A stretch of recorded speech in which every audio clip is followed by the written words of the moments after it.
La porte demeurait obstinément close tandis que je frappais de mes phalanges. « Robert MacDonald » appelai-je, la voix légèrement vacillante. « C'est moi, ton épouse depuis 25 ans.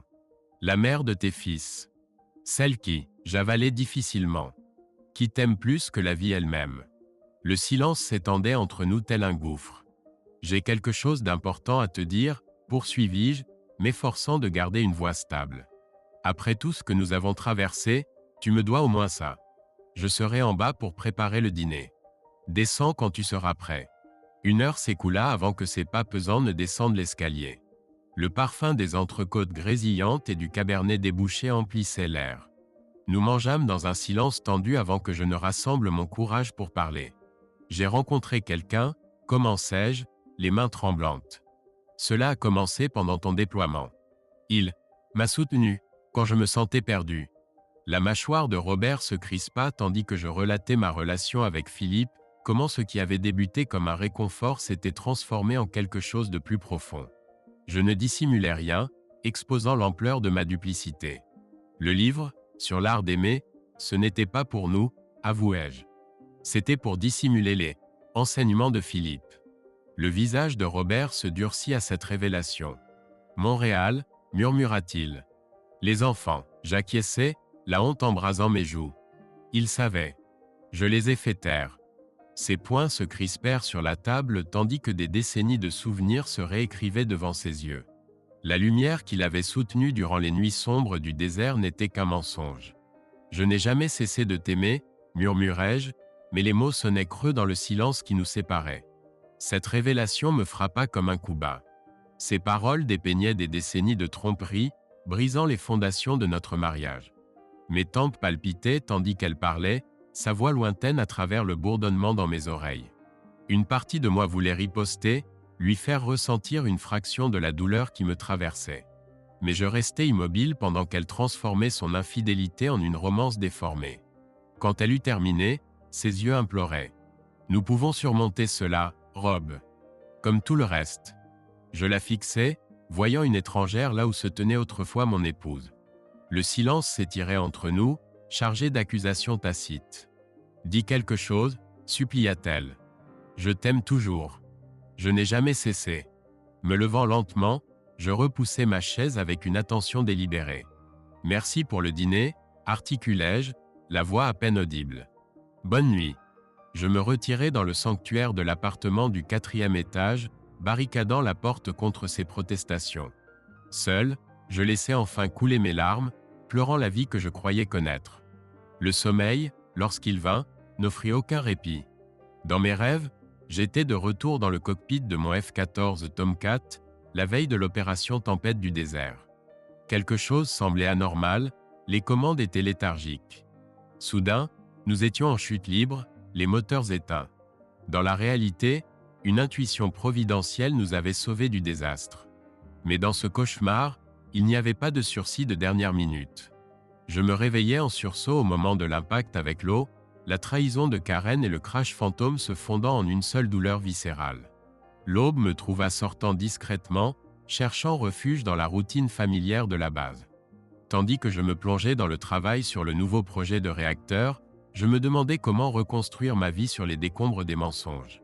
La subvention annuelle de l'université alimentait les ambitions de notre équipe, un moteur de nouvelle génération qui pourrait potentiellement propulser des aéronefs en orbite. C'était le genre de projet qui d'ordinaire enflammait mon esprit, mais dernièrement, mes pensées étaient ailleurs. Lisa m'a coincé au déjeuner, ses yeux se plissant en étudiant mon visage. « Allez, Rob, dis-moi tout. Tu te comportes comme un homme portant le poids du monde. » J'ai tenté d'esquiver, mais Lisa n'en démordait pas. « Épargne-moi ça. Je te connais depuis trop longtemps. Quelque chose te ronge et ça affecte ton travail. » Pris au piège, j'ai dévoilé toute cette histoire déplorable. Le visage de Lisa s'est décomposé pendant que je parlais, son sandwich oublié. « Mon Dieu, Rob, » souffla-t-elle quand j'eus terminé. « Pas étonnant que tu aies l'air d'un mort-vivant ces dernières semaines. Quelle est ta prochaine étape ?» J'ai passé une main dans mes cheveux clairsemés, ressentant soudain le poids de chacune de mes années. Je n'en ai aucune idée. Karen prétend que la liaison physique appartient au passé, mais elle nourrit toujours des sentiments pour un homme disparu. Une partie de moi veut partir, mais tu l'aimes toujours, acheva Lisa, sa voix s'adoucissant. J'ai acquiescé, détestant la vulnérabilité dans ma voix. Que ferais-tu? Les yeux de Lisa ont lancé des éclairs. Je l'aurais mise à la porte dès sa confession. Mais c'est moi. Tu dois retrouver tes esprits et affronter ça de face. Arrête de traiter ça comme un schéma de moteur que tu peux résoudre. Ces mots ont fait mouche. C'est ce que je fais? Je suranalyse? C'est ta façon habituelle, Rob. Mais tu ne peux pas décomposer ça en petites équations bien ordonnées. Que te dit ton instinct? Alors qu'elle rassemblait ses affaires pour partir, les derniers mots de Lisa résonnèrent dans mon esprit. Nous avons besoin que tu reviennes dans la course, Rob. Fais quelque chose, et fais-le vite. Je me suis enterré dans le travail, évitant l'inévitable confrontation qui m'attendait à la maison. Quand je me suis enfin traîné jusqu'à la porte d'entrée, il était près de minuit. Karen et Avril ont levé les yeux du canapé, leur conversation s'arrêtant brusquement. « Ravi que tu nous rejoignes, » dit Karen, d'un ton délibérément neutre. J'ai grogné, me dirigeant droit vers l'escalier. « Avril reste avec nous cette semaine, » me lança Karen. Nous finalisons les préparatifs pour l'exposition de Philippe. Le rappel de leur projet, exposer l'œuvre de son défunt amant, était comme du sel sur une plaie ouverte. Je me suis arrêté, un pied sur la première marche. Et pour ton information, poursuivit Karen, sa voix prenant un ton de défi, mon portrait sera la pièce maîtresse. Je me suis retourné lentement, l'incrédulité gravée sur mon visage. Pardon? Avril, inconsciente de la tension qui crépitait entre nous, rayonnait. C'est une œuvre magnifique, Rob. Vous devez être si fier du talent de Karen. Mon rire était creux. Fier? Vous attendez de moi que je sois fier que l'infidélité de mon épouse soit exposée aux yeux de tous? Dans le silence de la nuit, je chargeai le fusil et tendis l'oreille pour m'assurer que les deux femmes dormaient. N'entendant rien, je descendis discrètement et me dirigeai vers le placard du fond. J'ouvris la porte et la vis, appuyée contre le mur, recouverte d'une couverture. Je soulevai le tissu et la contemplai une dernière fois. Oui, Karen était sublime dans ce tableau, pensai-je. Comme je l'avais dit à Avril lors de sa première présentation, une femme d'une beauté ensorcelante mais à la vertu légère. Mais son sourire était manifestement destiné à son amant, pas à moi. Ma colère monta en même temps que ma tension. J'engageai la première cartouche et, visant son visage, fis feu. Je continuai à recharger et tirer, détruisant son image morceau par morceau. Lorsque les cartouches furent épuisées, son image avait complètement disparu de la toile. Je jetai le fusil vide au sol et me mis à frapper la peinture, la déchirant de mes mains et de mes pieds. Malgré la douleur dans ma poitrine, je ramassai les morceaux et me dirigeai vers la grande cheminée à gaz du salon, Karen et Avril me suivant en me suppliant d'arrêter. Tandis que les femmes pleuraient et imploraient, je jetai la toile déchirée dans l'âtre et allumai le feu. La toile s'embrasa instantanément et je reculai pour admirer mon œuvre. J'ôtai mon alliance et la lançai dans les flammes, mais elle rebondit sur la brique et atterrit quelque part dans le salon. Peu m'importait. Je me tournai vers les femmes qui sanglotaient de façon inconsolable, mais leurs cris n'atteignaient plus mes oreilles. Je voulais dire « Maintenant vous savez ce que je ressens », mais je n'eus pas le temps de terminer ma phrase. Ma vision se brouilla et une douleur fulgurante traversa mon bras gauche. La nausée m'envahit et ma respiration devint laborieuse. M'effondrant au sol, je priai silencieusement pour que la mort m'arrache à cet enfer. Je repris conscience pour apercevoir un homme en blouse blanche penché sur moi, un dossier à la main. Il me regarda et sourit. « Monsieur Ben MacDonald, ravi de vous voir conscient, dit-il. Nous avons failli vous perdre plusieurs fois. » J'essayais de parler, mais ma bouche était desséchée et mes lèvres semblaient scellées. Ma poitrine me faisait également terriblement souffrir. « Tout va bien, dit le médecin. Reposez-vous simplement. N'essayez pas de parler maintenant. » Il fit signe à quelqu'un hors de mon champ de vision et je sombrai à nouveau dans le sommeil. Je m'éveillai plus tard pour voir l'infirmière dans ma chambre. J'attirai son attention et tentai d'expliquer que ma bouche était sèche. Elle me donna un morceau de glace à sucer et je pus enfin articuler quelques mots. « Ma poitrine me fait terriblement mal, tentai-je de dire. Elle hocha la tête, indiquant qu'elle comprenait. « C'est normal, monsieur MacDonald, dit-elle. Ils ont dû pratiquer un massage cardiaque. Votre poitrine sera douloureuse pendant un moment. Elle me donna un autre morceau de glace dont je profitais aussi longtemps que possible. Elle ajouta quelque chose dans ma perfusion et je commençai à m'assoupir de nouveau. Je m'éveillai encore pour voir le médecin dans ma chambre vérifiant mes signes vitaux. Karen et Avril étaient également présentes, assises sur le canapé sous la fenêtre qui donnait sur la ville. Le médecin m'examina avant de parler. « Comment vous sentez-vous, monsieur MacDonald ?» demanda-t-il. « Ma poitrine me fait un mal de chien, dis-je, suçant un morceau de glace, essayant d'humecter ma bouche. Le médecin acquiesça. « C'est normal, dit-il. Les ambulanciers ont pratiqué un massage cardiaque et utilisé un défibrillateur plusieurs fois. Votre thorax pourrait être douloureux pendant un moment. » Il vérifia ma tension et mon pouls avant de s'asseoir à côté de moi. « Comment allez-vous? Qu'avez-vous à l'esprit ?» demandai-je. « Eh bien, tout d'abord, nous n'avons trouvé aucun signe d'obstruction, dit-il. Mais nous avons remarqué que votre cœur a changé de forme. » Il plaça la radiographie sur le négatoscope de la chambre puis en plaça une autre à côté. Il désigna la seconde image. « Voici la radiographie d'un cœur normal, dit-il. Et voici le vôtre, ajouta-t-il, montrant la seconde photographie. Je devais admettre qu'il semblait complètement différent. Le mien ressemblait à une sorte de vaisseau couché sur le côté, avec un côté qui semblait saillir. J'ai lu à ce sujet et, pour être honnête, je ne l'ai observé que chez quelques autres patients, dit-il. Il s'agit d'une cardiomyopathie de Takotsubo, ou affaiblissement de la chambre principale du cœur, qui survient généralement à la suite d'un stress émotionnel ou physique intense. On l'appelle aussi le syndrome du cœur brisé. Dites-moi, monsieur MacDonald, s'est-il passé quelque chose d'extrêmement stressant dans votre vie récemment? Peut-être la perte d'un être cher? Karen fondit en larmes lorsque le médecin prononça ces mots. Il la regarda un instant, puis reporta son attention sur moi. Peut-être devrions-nous faire venir l'un de nos consultants pour vous parler, dit-il. Va-t-il s'en sortir, docteur? Demanda Karen à travers ses larmes. Avec le traitement approprié, je le pense, Madame Hughes MacDonald, répondit le médecin. Cependant, son rétablissement pourrait prendre plusieurs mois. Nous lui avons prescrit des médicaments, des bêta-bloquants et de l'aspirine, et nous verrons comment il y réagit. Nous en saurons davantage après l'entretien avec le consultant. En attendant, je suggère de faire tout votre possible pour réduire son niveau de stress. Merci, docteur, dit-elle alors qu'il quittait la chambre. Après le départ du médecin, Karen et Avril s'approchèrent de mon lit. Je regardai Karen avant de parler. Pourquoi? Murmurai-je avec difficulté. Je t'ai déjà expliqué pourquoi je suis tombée amoureuse de Philippe, dit-elle. Je secouai la tête et agitai la main, rejetant sa déclaration.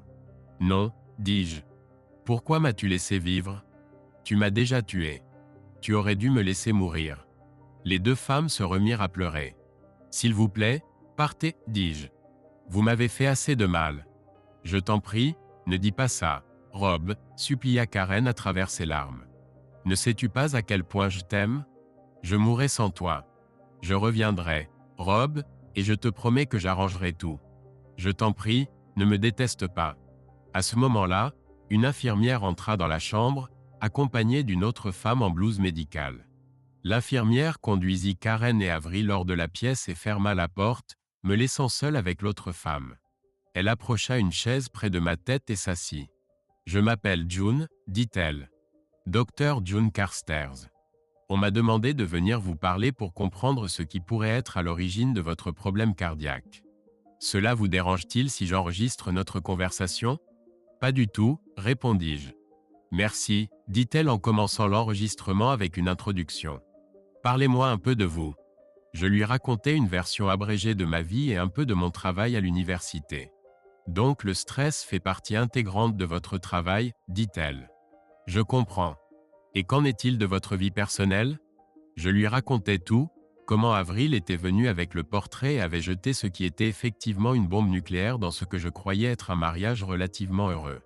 Je lui ai également raconté, du mieux que je pouvais, ce que Karen m'avait confié concernant sa liaison avec Philippe Dumont. Elle écoutait calmement, prenant des notes, posant parfois des questions pour clarifier. Je lui ai également expliqué comment Karen avait prévu de me confronter à son infidélité avec ce tableau. Et c'est ce qui a mené à l'incident avec le fusil, demanda-t-elle. J'acquiesçai. Oui, dis-je. Je comprends, répondit-elle. Elle posa encore quelques questions et nota mes réponses. Je devrais m'entretenir avec votre épouse avant de rédiger mon rapport avec mes recommandations pour le docteur T. Allen, ajouta-t-elle. En attendant, vous devez vous reposer. Si vous ressentez le besoin de parler, appelez simplement une infirmière, d'accord? J'acquiesçai à nouveau. Merci, dis-je, me sentant épuisé. Je m'endormis après son départ. Le lendemain, le docteur Allen indiqua que je pouvais être transféré des soins intensifs vers une chambre individuelle. Je laissai le personnel soignant faire leur travail, et bientôt je me retrouvai allongé dans un véritable lit dans une petite chambre accueillante. C'était agréable d'être sorti des urgences et je pus vraiment me détendre. Je ne vis pas Karen ni Avril ce jour-là, mais Lisa et d'autres collègues de l'université vinrent me rendre visite. Lisa m'apporta un avion en papier, pensant que cela me remonterait le moral. Je souris à ce cadeau, bien que je déteste réellement les avions.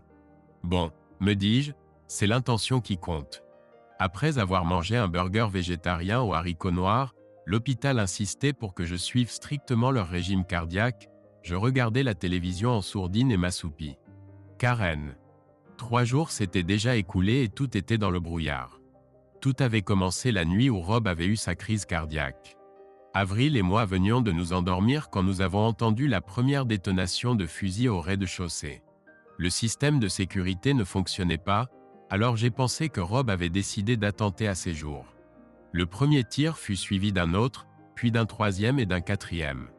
Que faisait Rob, me demandai-je. Avril et moi sommes descendus en courant et avons trouvé Rob dans le placard arrière. Il tirait sur mon portrait. Nous lui avons toutes deux crié d'arrêter, mais il nous ignorait et continuait de tirer.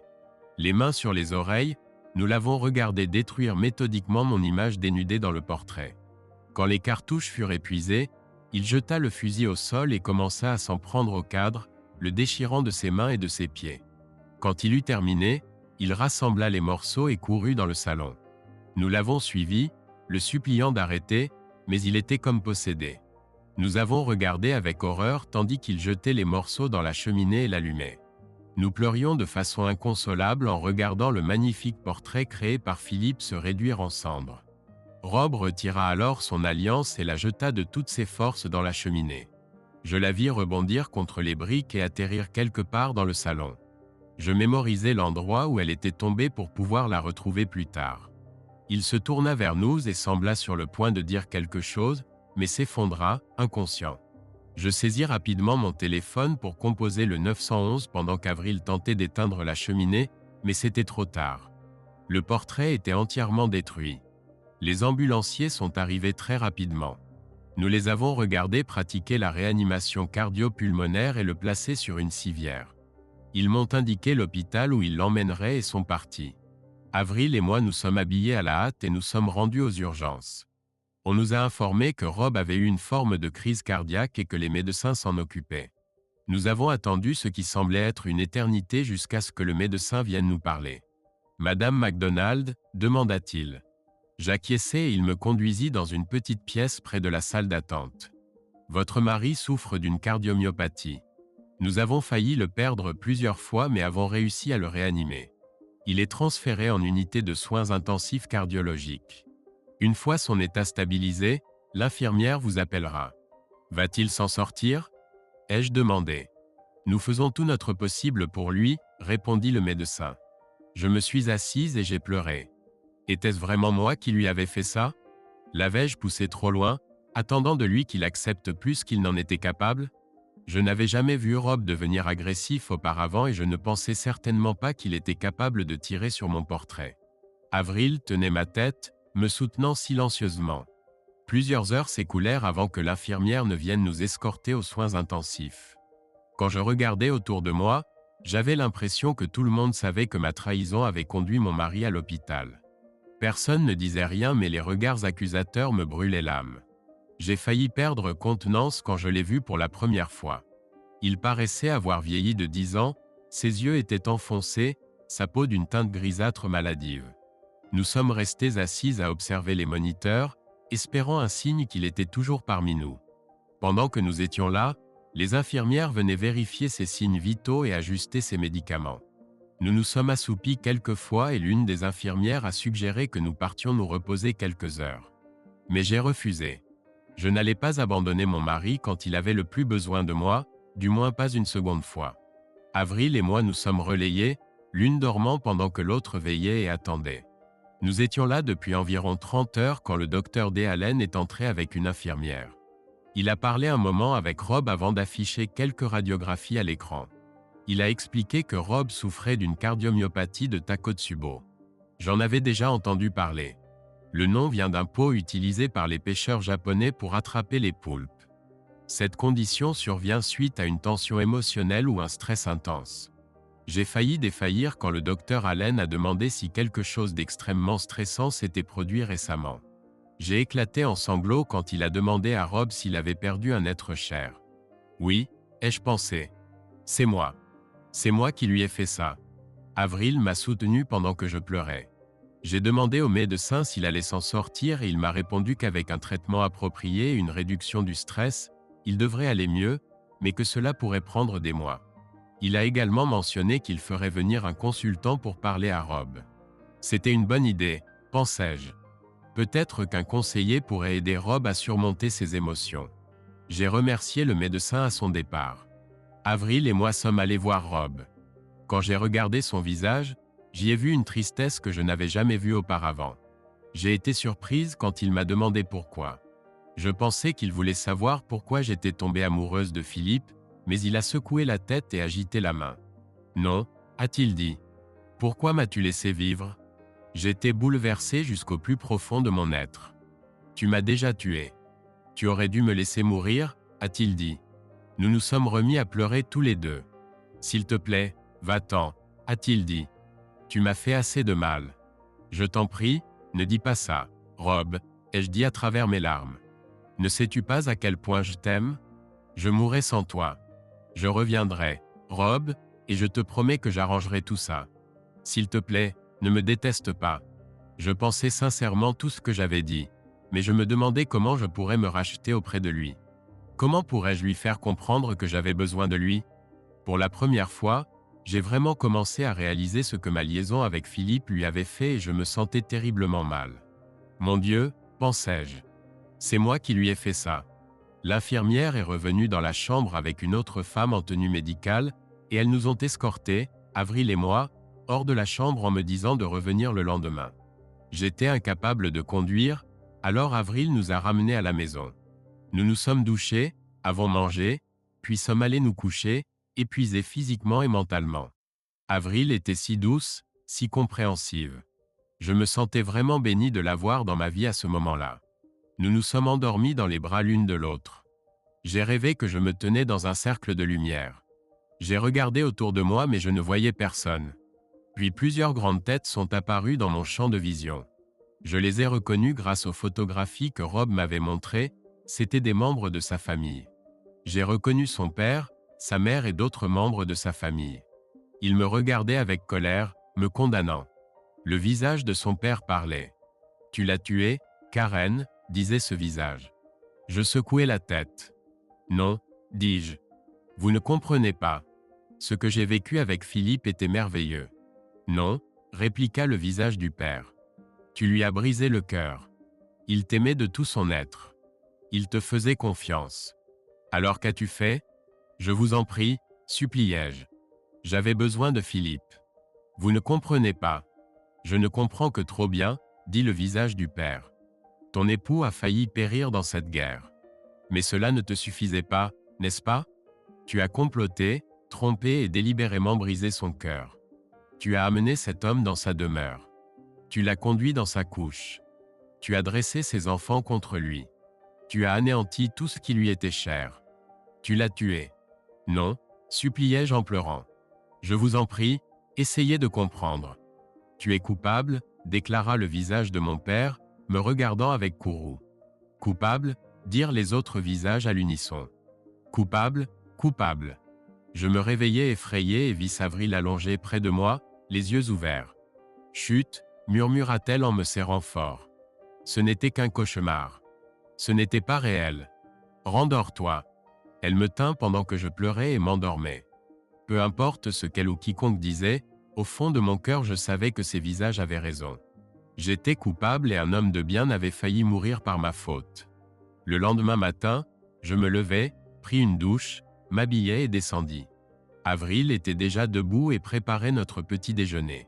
Je me servis une tasse de café et mangeai machinalement. Après cela, nous parlâmes de l'exposition, mais mon cœur n'y était pas.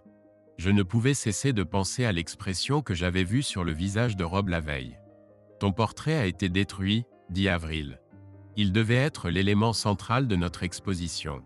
Que ferons-nous maintenant ?» Je secouai la tête. « Je ne sais pas, » dis-je. « Nous trouverons une solution. » Heureusement, notre conversation fut interrompue par un appel téléphonique. C'était le docteur Fung Carstairs et elle souhaitait me parler ce matin des événements ayant conduit à la crise cardiaque de Rob. « Nous devons retourner à l'hôpital, dis-je à Avril après avoir raccroché. « Pourquoi ?» demanda-t-elle. « Ils veulent me parler de ce qui s'est passé, dis-je en montant me changer. » 1 heure plus tard, nous arrivions au parking de l'hôpital et nous rendîmes au bureau du docteur de les Carstairs. Dr Carstairs indiqua qu'elle souhaitait d'abord me parler seule, alors Avril resta dans la salle d'attente. « Je souhaite discuter des événements qui ont conduit à l'incident de votre mari, » me dit-elle après avoir fermé la porte. « Cela vous dérange-t-il si j'enregistre notre entretien ?»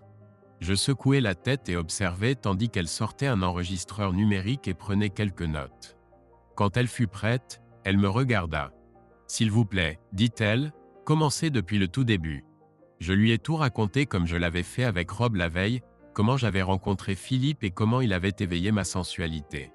Je lui ai parlé de la façon dont j'avais fait entrer Philippe dans notre demeure le jour où Rob était parti à la guerre, ne dissimulant aucun détail.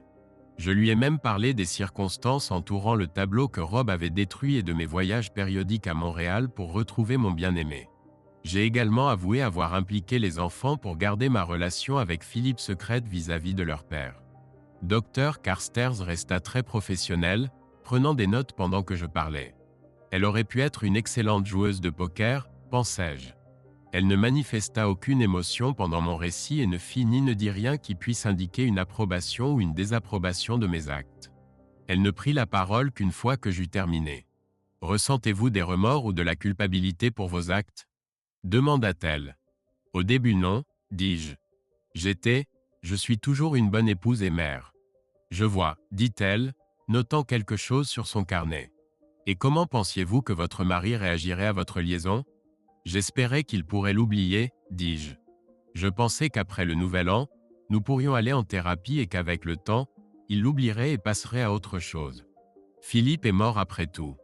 Donc, si je comprends bien, dit-elle, vous avez entretenu une liaison physique et émotionnelle prolongée avec un autre homme, vous avez fait entrer cet homme dans votre lit conjugal pendant que votre mari combattait à l'étranger, et vous vous attendiez à ce que votre mari hausse simplement les épaules et agisse comme si rien ne s'était passé. C'est bien cela ? Cela semblait si cruel de la façon dont elle l'expliquait, mais c'était globalement exact. Que pouvais-je dire de plus ? Eh bien, commençai-je, c'est essentiellement ainsi que je l'imaginais. Votre mari a-t-il déjà été violent auparavant ? Demanda le médecin. Je secouai la tête. Non, jamais, dis-je. Rob est plutôt timide et introverti. Il a tendance à tout garder pour lui jusqu'à ce qu'il ait pleinement analysé les choses dans son esprit. Je ne l'ai jamais vu perdre son sang-froid. Vous avez mentionné le début de l'année, dit le médecin. Pourquoi attendre pour une consultation ? Y a-t-il quelque chose de particulier au début de l'année ? Avril Dumonty, l'épouse de Philippe, et moi préparons une exposition de ses œuvres, dis-je. Le portrait que Rob a détruit était censé être la pièce maîtresse de cette exposition. Je pensais que nous pourrions oublier le passé avant la fin de l'exposition. Je vois, dit Dr Carstairs. Et vous aviez l'intention d'exposer ce tableau, qui est une preuve de votre trahison, au monde entier, n'est-ce pas ? En effet, dis-je, me sentant honteuse. Elle nota quelque chose sur son carnet. Comment décririez-vous la relation entre votre mari et vos enfants ? Demanda-t-elle. Je pense que c'est comme la plupart des pères et fils, répondis-je. Ils sont un peu distants maintenant. Rob ne leur parle pas beaucoup. Les avez-vous encouragés à garder votre liaison secrète ? Interrogea la thérapeute. Oui, murmurai-je. Et vous ne pensez pas que cela pourrait affecter leur relation? Je ne pensais pas que cela aurait un tel impact à l'époque, dis-je. Et maintenant? Demanda la thérapeute. Je ne sais pas, répondis-je. Une dernière question, Madame Hayes MacDonald, poursuivit la thérapeute. Si vous pouviez revenir en arrière, que feriez-vous différemment? En toute honnêteté, demandai-je. Je ne sais pas. Je pense que dans les mêmes circonstances, j'aurais probablement agi de la même façon. Même en sachant ce que cela ferait à votre mari? Demanda-t-elle. Je dus réfléchir à cette question. Il aurait fallu connaître Philippe, dis-je. Je vois, répondit-elle. Mon mari ira-t-il bien? Demandai-je. Vous devez en parler à son médecin, répondit-elle. Puis-je aller le voir maintenant? Demandai-je. Elle haussa les épaules. Bien sûr, si vous le souhaitez vraiment, dit-elle. Je répondis que je le voulais et quittai rapidement son bureau. Je sentis son regard me brûler le dos tandis que je m'éloignais. Je pris Avril et nous nous rendîmes à la chambre de Rob. Esclave. Après une nuit de sommeil normal, je me réveillai et vis un membre du personnel hospitalier apporter mon petit déjeuner. Je le pris et une infirmière vint prendre mes signes vitaux avant de m'emmener faire une radiographie pour mon contrôle quotidien. De retour dans ma chambre, une autre infirmière vint m'accompagner pour faire le tour du service. Le médecin avait dit qu'il voulait que je fasse le tour du service au moins 2 fois par jour pour reprendre des forces. Je retournai dans ma chambre et me mis au lit quand Karen et Avril arrivèrent. « Comment te sens-tu » demanda Karen en s'approchant de mon lit. « Pas aussi mal qu'hier, répondis-je. Tu as meilleure mine qu'hier, dit-elle en m'embrassant sur la joue. C'est bien, je suppose, dis-je. Bien sûr que c'est bien, répondit-elle. J'ai besoin que tu rentres à la maison le plus tôt possible. Tu me manques, tu sais. J'en suis certain, répondis-je d'un ton neutre. Elle me regarda, surprise. C'est vrai, dit-elle. Je t'aime et tu me manques. Je sais que tu ne me crois probablement pas, mais c'est la vérité. Tu as raison, dis-je. Je ne te fais pas confiance, mais j'apprécie le sentiment. Avril s'approcha de mon lit, en colère. Comment peux-tu parler ainsi à ta femme? Dit-elle. Elle a pleuré toute la nuit à cause de toi. À cause de moi? Demandai-je. Je vous en prie, n'insultez pas mon intelligence. Je n'oserais pas faire une telle chose, dit-elle. Mais je dois me demander pourquoi tu as détruit une si belle œuvre. Tu parles de ce tableau? Demandai-je. Bien sûr, répondit-elle. Ce n'était pas une œuvre d'art, dis-je. Ce n'était qu'une représentation d'une dame aux mœurs légères, peinte par son amant comme rappel constant de sa trahison. Une véritable œuvre d'art, c'était ce que Karen et moi avions avant qu'elle ne rencontre votre époux. Ils ont tous deux détruit cette œuvre, et je comprends que vous y avez contribué. Tout comme votre famille. Et mes 2 fils également. Je vous en prie, ne parlez pas ainsi de votre épouse, dit Avril tandis que Karen essuyait ses larmes. Regardez-la. Elle vous aime toujours. Ne pouvez-vous pas mettre votre fierté de côté et la laisser vous aimer? Vous ne comprenez pas, Madame Tudumonti, dis-je, utilisant délibérément son nom marital. Un mariage réussi nécessite plus que de l'amour. La loyauté, le dévouement et la confiance sont essentiels. Karen et moi avons prêté serment devant Dieu et tous que nous resterions fidèles l'un à l'autre jusqu'à la mort. J'ai tenu ma part du contrat. Elle non. Pire encore, elle m'a menti pendant 20 ans. Cela ne signifie peut-être rien pour vous, mais pour moi, cela signifie tout. Et Karen le savait quand elle s'est donnée à votre mari. Vous faites sonner tout cela si dépravé, dit Avril. Parce que c'était dépravé, répondis-je. Vous ne pouvez pas pardonner l'erreur de votre femme? Demanda-t-elle. Une erreur? Répétai-je. Une erreur, c'est oublier le lait sur la table pendant la nuit ou tourner à droite au lieu de gauche. Ce qu'elle a fait va bien au-delà d'une simple erreur. Elle m'a trahi de la pire façon possible. Elle a transformé notre mariage en une farce. Puis elle m'a menti pendant 20 ans pour le dissimuler et y a impliqué nos enfants. De plus, elle ne pense pas avoir mal agi. Comment puis-je pardonner à quelqu'un qui se croit aussi pur que la neige immaculée? Je tournai mon attention vers Karen. Dis-moi une chose, chère épouse, dis-je. Que ferais-tu si les rôles étaient inversés? Imaginons que tu rentres un jour et trouves une inconnue sur notre pas de porte avec le portrait d'une femme dénudée, pour découvrir que je la fréquente depuis 20 ans. Oublierais-tu simplement tout cela en espérant que nous continuions comme si de rien n'était? Honnêtement. Tu marques un point, Rob, dit-elle. Honnêtement, je ne pense pas que je pourrais te pardonner cela. Mais c'est exactement ce que tu attends de moi, dis-je. Continuons. Imaginons que je te dise que je veux exposer ce portrait intime devant des publics du monde entier pour montrer la femme avec qui je t'ai trompé. L'accepterais-tu? Non, bien sûr, répondit-elle. Et si j'impliquais les garçons pour qu'ils gardent cette petite trahison secrète, poursuivis-je. Serais-tu d'accord avec cela? Certainement pas, dit-elle. Et finalement, imaginons que la famille de cette femme soit venue essayer de vous convaincre que c'était merveilleux que j'ai trouvé cette femme extraordinaire qui m'a aidé pendant une période difficile et qu'il vous ait dit de simplement l'accepter, dis-je. Pourriez-vous le faire? Certainement pas, Rob, répondit-elle. Pourtant, c'est exactement ce que vous attendez de moi, dis-je. Donc, en résumé, vous me dites qu'il y a un ensemble de règles pour vous, mais un autre pour moi. C'est bien cela. Je vous en prie, Karen, pour une fois, soyez honnête avec moi, si vous le pouvez. D'accord. Rob, dit Karen avec de l'irritation dans la voix. Vous avez fait votre point. Y a-t-il un moyen pour nous d'avancer? Je ne sais vraiment pas, Karen, répondis-je. Pouvez-vous effacer les 20 dernières années? Pouvez-vous me prouver que je peux à nouveau vous faire confiance ou croire en vous? Elle n'eut pas le temps de répondre à cette question car on frappa à la porte. Il y a quelqu'un? Une voix masculine retentit. Puis-je entrer? Entrez, dis-je. L'amiral Dan Dickerson jeta un coup d'œil par la porte avant d'entrer. La dernière fois que je l'avais vu, c'était en 1992, lorsque l'USS Eisenhower se dirigeait vers Norfolk pour des réparations. Il était accompagné de 2 officiers subalternes, le commandant Jack Marlowe et le lieutenant Allison Patrick.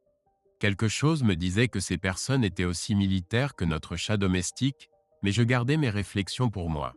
Cela fait longtemps, Dan, dis-je en lui serrant la main. Vous avez bonne mine. Qu'est-ce qui vous amène ici?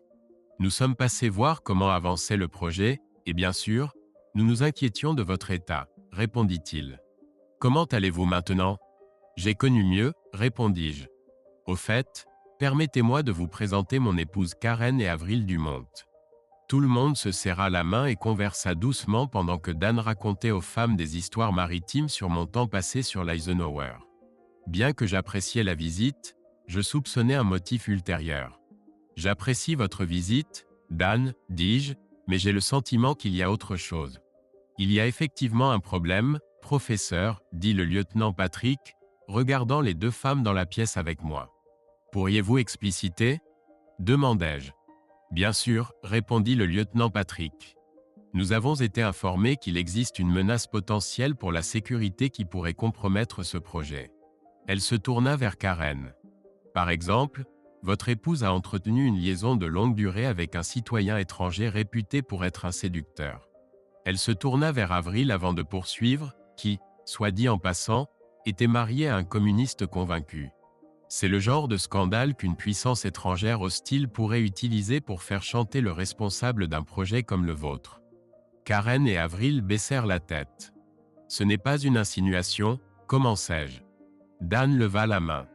Personne n'insinue quoi que ce soit, Rob, dit-il. Je te connais. Je sais quel genre de personne tu es. C'est simplement le type de situation qui fait jaser. La prochaine chose qu'on sait, les enquêtes parlementaires commencent et, eh bien, tu sais ce qui pourrait suivre. En temps normal, nous aurions suspendu le projet jusqu'à ce qu'une évaluation complète des risques soit effectuée, déclara le commandant Marlowe. Ce qui, bien entendu, inclurait un examen psychologique approfondi du chef d'équipe qui venait de subir un incident médical sérieux lié à sa situation matrimoniale. Je comprenais ce que cela signifiait. Mais cela pourrait prendre des mois, dis-je en regardant Dan.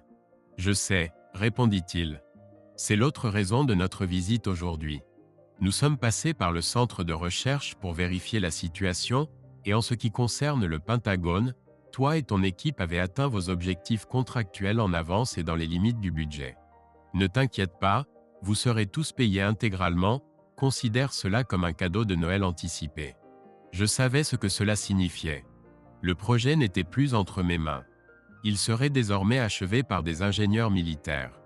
Lisa, le reste de l'équipe et moi étions officiellement sans emploi. Une autre conséquence de la trahison de Karen. Je vois, dis-je. Je suppose que vous aurez besoin de mon ordinateur portable et de ma carte d'accès. Oui, c'est exact, répondit Dan. Tu peux les récupérer chez moi quand tu veux, dis-je. Karen sait où je garde mon sac d'ordinateur. Dan regarda Karen. Nous serons à la maison plus tard dans l'après-midi, dit-elle. Vous pouvez passer à tout moment. Merci, Madame McDonald, j'apprécie. Dan se tourna vers moi. Rob, tu as fait un excellent travail, comme toujours, dit-il. Je suis sûr que nous reprendrons contact bientôt. Rétablis-toi bien, d'accord? Je vais m'en sortir. Dan, merci, dis-je. Ils partirent après avoir serré les mains et dit au revoir. J'attendis que la porte se ferme avant de dire quoi que ce soit. Eh bien, Karen, dis-je. Y a-t-il autre chose que tu souhaites ruiner? Rob, je suis tellement désolé, dit-elle. Je n'avais aucune idée que quelque chose comme ça pouvait arriver. J'espère que tu comprends que si ça avait été quelqu'un d'autre que Dan, cet incident aurait pu devenir un scandale national, dis-je. Beaucoup de gens ont perdu leur emploi à cause de cela. Karen semblait sur le point de dire quelque chose, mais on frappa à la porte. Pendant un instant, je me rappelais la vieille chanson de Men at Work, Who Can It Be Now?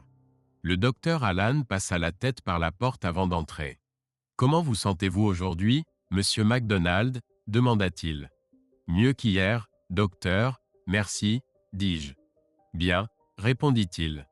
Je voulais simplement vous informer que vos analyses montrent une amélioration et, si tout se passe bien, nous vous donnerons votre congé d'ici un jour ou deux. Alors il va rentrer à la maison? Demanda Karen. Je crains que non, répondit le docteur Alan. J'ai lu le rapport médical et je partage son évaluation selon laquelle M. Kaz McDonald nécessite une rééducation dans un environnement relativement préservé du stress. Tout a déjà été arrangé, nous attendons simplement qu'une chambre se libère. Combien de temps cela prendra-t-il? Demanda-t-elle. C'est difficile à dire, répondit le docteur Alan. Au moins un mois. Tout dépend de la façon dont son corps répondra à la thérapie. L'aspect le plus crucial de son rétablissement est de maintenir son niveau de stress au plus bas. J'espère que vous comprenez. Je comprends, dit-elle doucement. Le docteur Alan salua et partit. Karen s'approcha de moi. Rob, penses-tu que nous pourrons un jour nous en remettre? Demanda-t-elle. Je ne sais pas, Karen, répondis-je. Il y a trop de dégâts, et je ne cesse de me demander ce qui va se passer ensuite. Tu serais fou de rejeter l'amour de ton épouse, dit Avril. Karen leva la main avant qu'Avril ne puisse ajouter quoi que ce soit. Laisse-le, dit-elle. Tu as entendu le médecin. Il doit garder son niveau de stress bas. Je connais mon Rob. Il analysera tout cela comme il le fait toujours. Il prendra la bonne décision.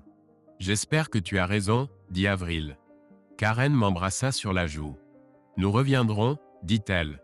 Un instant, j'imaginais le Terminator prononçant la même phrase. Je souris intérieurement en hochant la tête. Je serai là, dis-je. Rends-moi service et apporte-moi mon ordinateur portable quand ils auront fini avec. Je te l'apporterai, répondit-elle. Elles quittèrent la chambre, me laissant seul avec mes pensées. Karen avait raison sur un point, j'analyserai tout minutieusement. Mais j'ai déjà décidé quel serait le résultat final. Environ 1 heure plus tard, Lisa entra dans ma chambre et me raconta les événements de la journée. Je suppose que tu as entendu parler du projet, dit-elle.